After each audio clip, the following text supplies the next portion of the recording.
Okay, well, Rick and I are just sitting here talking about sweat. And what else are we talking about, Rick? Practice. Practice. Practice, man. We're talking about practice. This is practice. We're talking about practice. Not the game that I love. Not the games. No, we're not talking about games. We're talking about practice, man. What we're talking about here is Bucs training camp, and it's here this weekend coming up. Bucs open their training camp at Disney, where it'll be about 184 degrees and humid and hot, where everybody gets to go out and sit in the stands and sweat. I'm Mike Cobb. Welcome to the 10-Minute Drill. Joining me is our Bucs writer, Rick Brown. Rick, you ready for your first training camp? Yes, sir. Yes, sir. After a little vacation, I'm all riled up and ready to go. But the thing is, Mike, this is going to be my first one. So maybe you can help me out since you covered the Bucs for 10 years. So what should I look for as well as the fans? Well, like I said, sweat. Seriously, it's going to be hot. It's going to be real hot out there for the players, for the fans, for the media. Make sure you get plenty of water, you're hydrated, you wear a hat, protect your head, it's supposed to be pretty important in heat. Be alert in the afternoon to lightning because they get some really fierce thunderstorms and you're kind of out in the open, you see lightning, man, forget talking to the punter, get out of there. Now, this is at Disney, right? This is at Disney. Okay. Disney's Wide World of Sports, free to the fans. Fans can go and watch. They'll have some good crowds the first weekend, and it'll kind of dwindle, then it'll pick back up. You'll be there.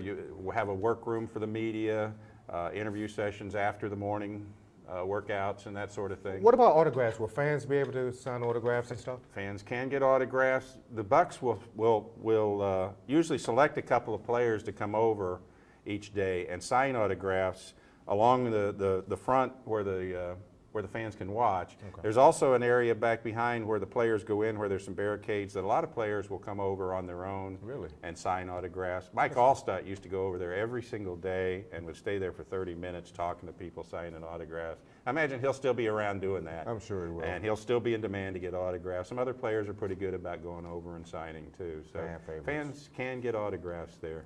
Okay. It's a pretty fan-friendly environment to watch practice, except it's hot. It's hot. And we're talking about practice.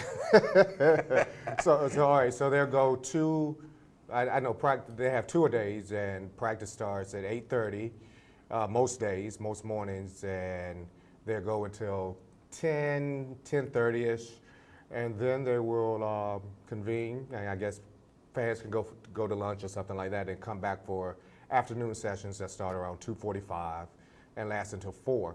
They have something different this year, though, Mike. They're going to have a closed practice from like 4 to 5, where they go inside a tent. They have a tent just in case it storms and rains. So that's going to be closed to the public, but there's going to be ample opportunity for fans to get out there and see some practice.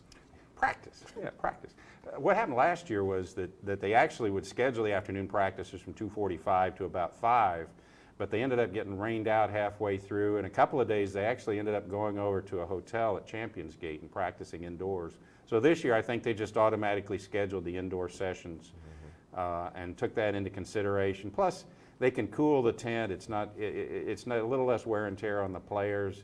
And that also gives John Gruden a chance, since they're having it indoors and they've scheduled it indoors, they can close it to the public, close it to the media, and work on some of their secret things. They have secrets.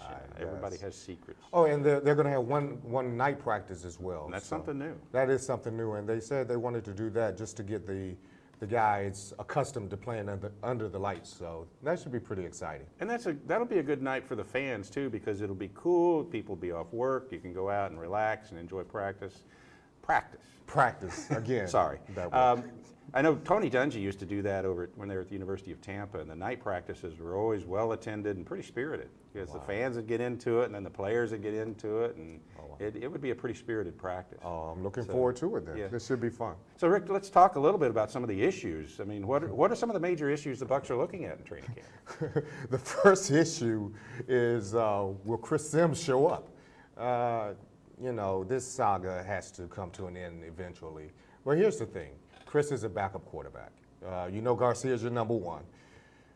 Chris wants to be released so he can go on and maybe perhaps start somewhere else. And that's understandable. Yeah, that's understandable. And the Bucs, they just don't want to let him go. He has 1 year left on his contract, and they want something for him. So there is almost a catch-22 for both sides because Sims wants to get out. He just wants to leave.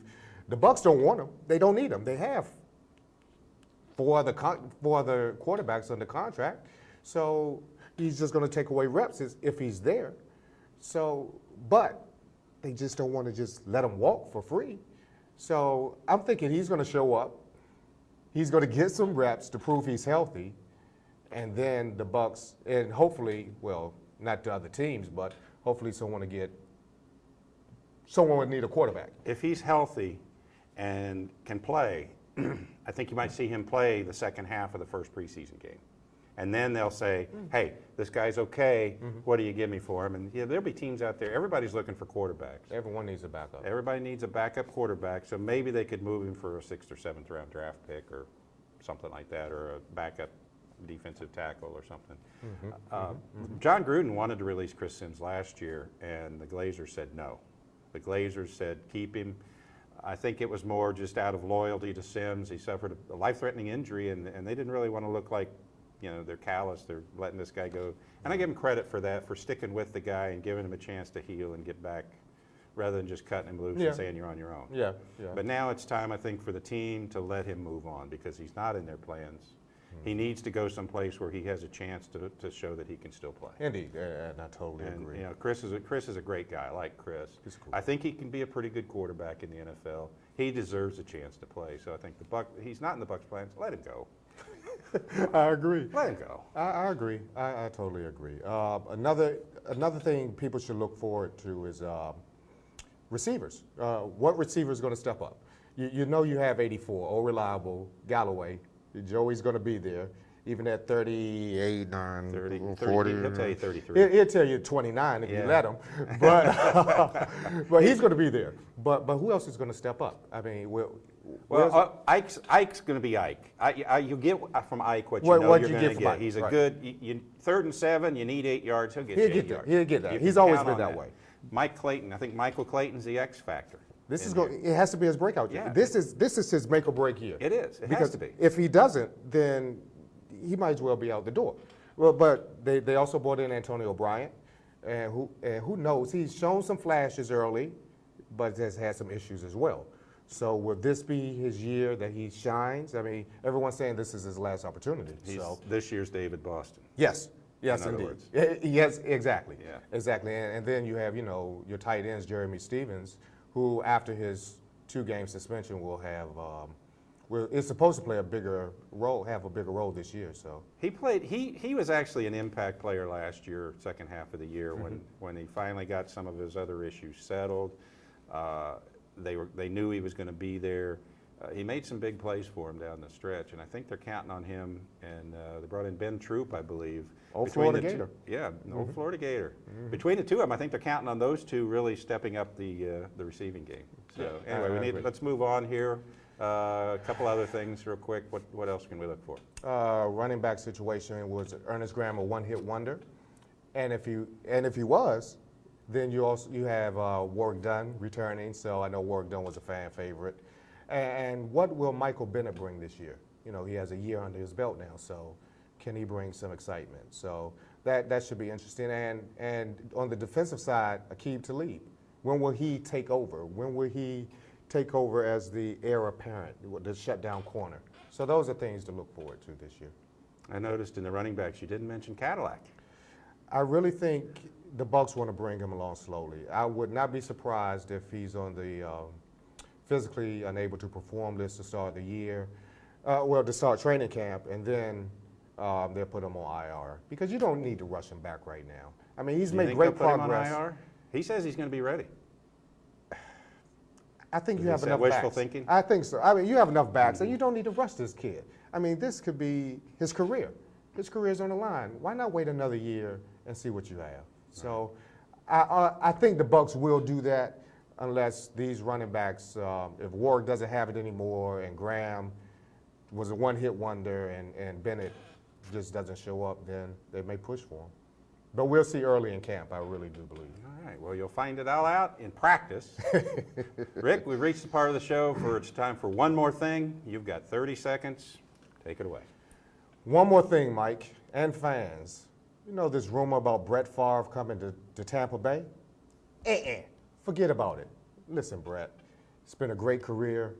You've done wonderful things, won some Super Bowls with the Packers, but it's time to move on. Go into the golf course, go on the TV, do whatever you want to, man.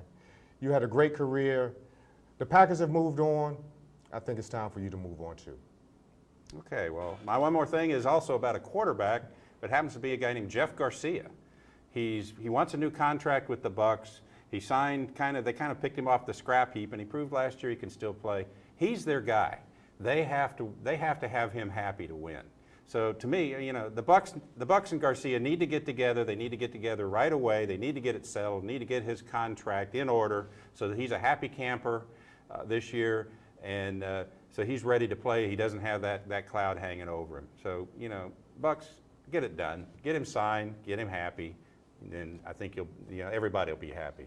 Well, Rick, thanks for joining us. Good luck out at training camp. Stay cool. All right. Water. Water, yeah. We'll be checking in with you from time to time as we go through here, through the training camp and through the season. Thanks for watching the 10-Minute Drill. We'll be back next week with another show.